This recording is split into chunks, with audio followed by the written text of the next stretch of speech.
National security committee کے اجلاس میں شرکت نہیں کروں گا، جس میں عمران خان نے بغیر بتائے کشمیر کا نقشہ تبدیل کر دیا۔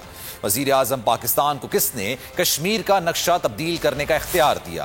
کشمیر پر امریکہ کی ثالثی تسلیم کرنا سب سے بڑی بے وقوفی ہے۔ وزیر اعظم آزاد کشمیر راجہ فاروق حیدر کی پارٹی رہنماؤں کے ہمراہ پریس کانفرنس، کہا آزاد کشمیر میں منی لانڈرنگ ہو رہی ہے، دولت کی ریل پیل کہاں سے آ گئی؟ وزیر اعظم پاکستان کا آفس استعمال ہو رہا ہے، 5 اگست کا اقدام مودی اور عمران خان کی رضامندی سے ہوا۔ بھارتی وزیر اعظم نے 48 ممالک کا دورہ کیا۔ ہمارے وزیر خارجہ بچوں کو کہانیاں سنانے کے لیے ہیں۔ راجہ فاروق حیدر کا کہنا تھا کہ انہیں اس بات پر شک ہے کہ وزیر اعظم عالمی قوتوں کے ایجنڈے کا دباؤ برداشت کر سکیں گے۔